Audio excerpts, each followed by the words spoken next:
Hi folks, Gamerbug here again, and I'm playing a little bit more of the Black Death, and I'm going to do a couple of videos that will cover classes. This is from my understanding of classes, from information I've gleaned or playing the game, and it is more aimed at people who've never played the game before. I'm very new to this, so you're getting my newbie kind of understanding of this. But I thought it's not a bad idea to sort of speak to you guys out there and say this is what I think the game's meant to be like and what the benefits and pluses and minuses of each of the classes is. There are currently 9 classes, and there will be, I believe, another 3 added, so there'll be a total of 12. Whether there's more beyond that, not sure. I've had a go with a couple, so I already know some of the strengths of them. Beyond that, I'll be looking at them as I start them up now. So we're going to start with the Militia, which is a more military class. All of these are, oddly enough, the Smith is kind of put within this. Now, the purpose of these are they're meant to be base classes. These classes are, or professions, are what the game starts with. These then become unlocked later, and then these would be unlocked further down. As it's currently in early access, and I guess to get people enjoying it and seeing what the game's capable of doing, several of the middle classes are already open, so you can choose them from the get-go. I don't believe it's intended for you to be one and then move to another and then move to another. I believe you are meant to be one and do as much as you want to do with that until you unlock the next one, and then you could continue with the class you're in, or you can create a brand new character which would get rid of your current character, although they will always retain their skills. So if you were a militiaman and you suicide your character, you create a new one and become a smith, any skills you have, if you ever went back to being a militiaman, would still be there, and you would continue from that point. You wouldn't have money, you wouldn't have unspent skill points, but you would have the same skills, and that works for all of the classes that way. And the purpose is to unlock the next level and then go into that one. There are some benefits, I think, to some of the lower classes to staying with them, but overridingly I assume you'd probably want to push to the next setup. So let's have a look at the Militia. So name is irrelevant and everything else. Let's enter the world.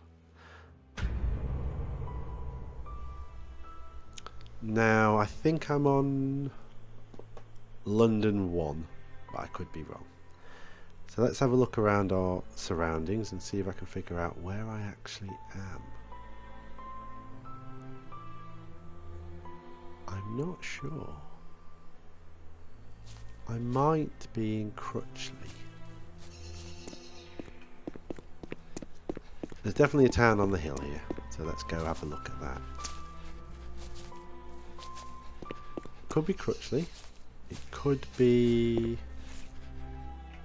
I've forgotten the name of it now. It's possibly Crutchley. It could be one of Dunstead. It's not Farley.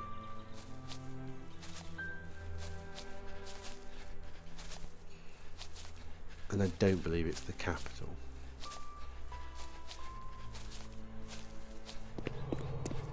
No, it's Crutchley. Okay, so Crutchley is actually quite rubbish. It's a castle, it looks like it's huge, and although it is, there's not a lot to do in there. So we can stay here. Fine place for us to start things off.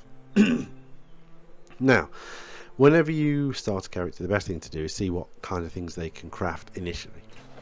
And this character can craft 1, 2, 3, 4, 5, 6, 7, 8, 9, 10 things. Not a great deal. The base weapon they can craft isn't very good. It will do the job though. Cotton swabs. Most people can do meat and fish, campfire, bedroll, thread, string, rope. I think that's pretty standard stuff. I think all of that's standard for most classes. The other thing to look for is what can they then craft? What do they not need other people for, generally speaking? And there's not a lot for the militiamen looking at this. They can make a stone knife, wooden spear, grinding wheel is just a thing, the ability to use it, a bone club, bone wood axe, some stick torso armour, a stone warhammer, mushroom suit, and pumpkin potage or pottage. And that's it. So beyond that, let's have a look at the actual skills available that we could learn. Now, I've very briefly used the militiaman, and as you can see, I've learned one skill over here. So that, no matter what classes I've had in the meantime, that particular skill will always stay filled out. So if you look at their skills, we know they can't craft a lot. There's not going to be a lot of skills on here that allow new recipes or crafting. Their strengths lie in the sword line here and taking damage. So we'll have a quick look at it. So the duelist line gives them quicker movement in combat. It says skill coming soon here, which is worrying, because that means it won't work, and they shouldn't actually be faster movement in combat. 12%, 18% faster movement in combat. That would all be really good. But I'm assuming if that skill is to come soon, then I'm assuming that does, although it doesn't actually say that. So they're good skills, you know, being able to move quicker in combat. Then you've got the crafting. So with 3 points they can make a stone knife, a wooden spear, which I think hunters get by default, but hunter is an advanced class, and the ability to use grinding wheels. I'm assuming that maybe the stone knife needs that. Something will need the grinding wheel probably. Beyond that, that probably uses a grinding wheel actually, the bone wood axe. They can use a bone club and a bone wood axe. You can use both of them as weapons. They're quite easy to come across. They're probably fairly easy to make. I don't like using axes, they seem to not quite work at the moment. Then they can make some armour, but it's just stick torso armour. I really don't know the benefit of armour in this game. I mean, I know the benefit, I just don't know how good it is. Like, does it give plus 10 defense or 20 defense, or is it a amount that comes off the damage when they hit you? I don't actually know that yet. And then finally they can hit this, which allows them to craft a stone warhammer. It also allows them to open up the blacksmith career. So at that point, once that's opened, and you could literally rush down there, you'd need 3, 6, 7, 8, 14. You could try to get those 14 skill points together quite quickly, and to be fair, 3s and 2s are quite fast, but once you have to try and amass 6, that takes quite a while. You could then turn around and go, that's it, I'm done with this character, I'm switching to blacksmith now. Or you could stick with it. So swordsman skills are increasing damage with one-handed swords. There are two-handed swords in the game, it's just for one-handed swords. That receives less damage from swords. Single-handed swords are more durable in your hands, and then that's like it repeats, and then a massive increase in damage with swords. All good skills, can't deny it, all very good skills, though I have noticed not that many enemies use swords in this game, apart from probably other players. So good for PvP, not so good for PvE. Most bandits have axes, maces, bone weapons, things like that. Not often I've seen them with a dagger or with a sword. There are a couple of knights that seem to roam around, but they're really weird, and I'm not going to them at the moment.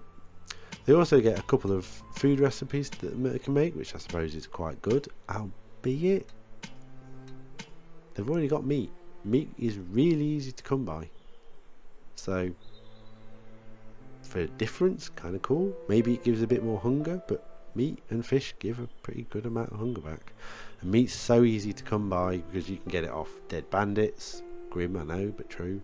You'll find it in chests and stuff, so it's sort of fairly irrelevant. Those and mushrooms are you can find them quite easy actually. But then there's punter. Now this is a skill called kick that they have. It's their special ability, and I'm going to tell you right now, at this point it's rubbish. absolutely rubbish. It may have good benefits maybe against other players. I found myself hitting the button to make the kick come out. You can only do it with a weapon in your hand, and it just doesn't come out. Or I find myself hitting it. It doesn't matter because the enemies glitch to the side and they're gone. It is useless. No point to that skill at this point at all. Don't waste your points on it unless that's all you've got left to go for. So out of all this, that's really useful. That's pretty good. And that doesn't look like it's actually a skill you can use, but would be really good. Those ones, meh. Moving over to this side. Bodyguard. 5 increase to health, always good. Less damage from all weapons, always good.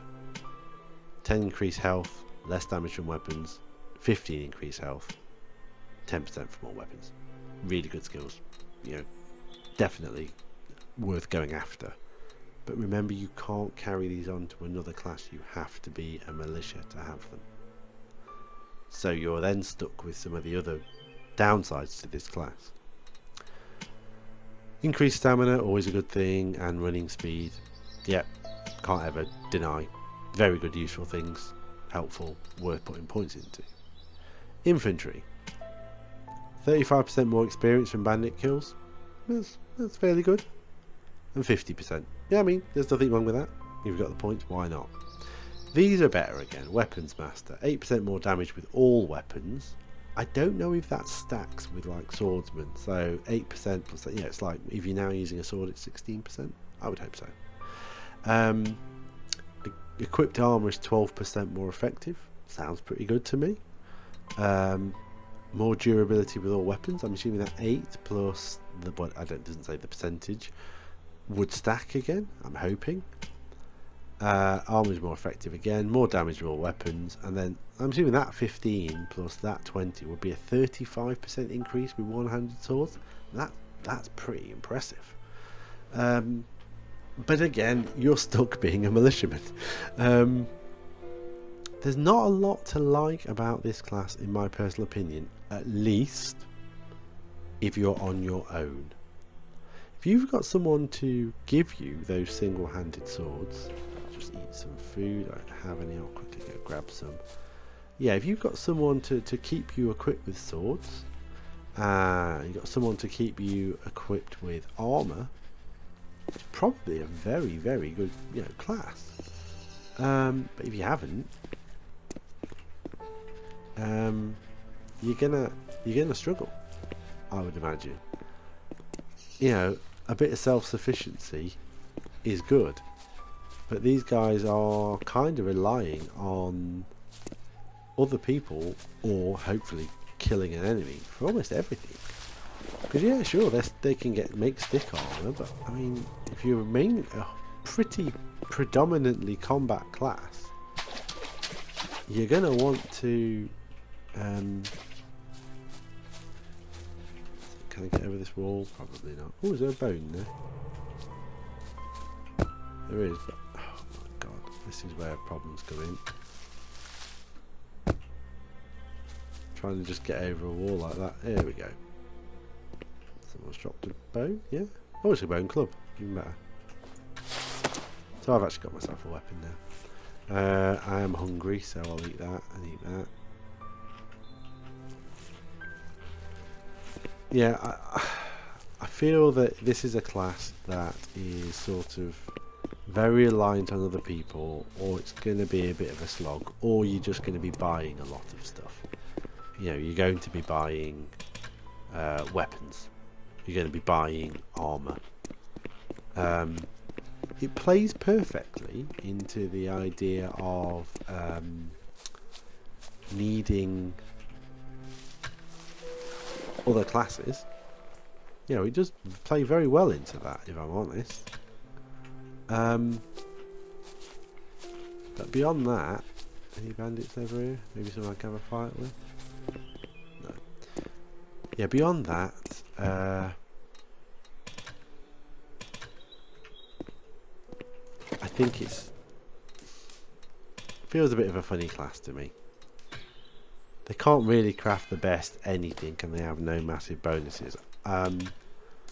If you had other people around you, Yeah, they could be quite sturdy warriors, especially as I'm assuming, and we'll figure that one out when we have a look, that they are better warriors than smiths. But I'm not sure. So, what would I say about this class in, to finish? Limited, but strong.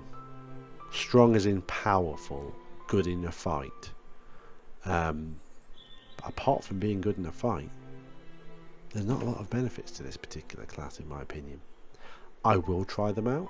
I will definitely have a go at scaling one up and seeing what I can do. But I think I'm going to need people to give me some good armor. And without that, I just think the class is going to struggle. It's got to get money from elsewhere and buy everything it needs, because it can't craft very good stuff at all. So with that said, that's my coverage of the Militia guide done. Short, sweet. It's my very basic overview, because I only have a very basic overview. Hopefully you found it somewhat useful, and we're going to have a look at some of the other classes in some of the next videos. Till then, Gamerbug out. Thanks for watching.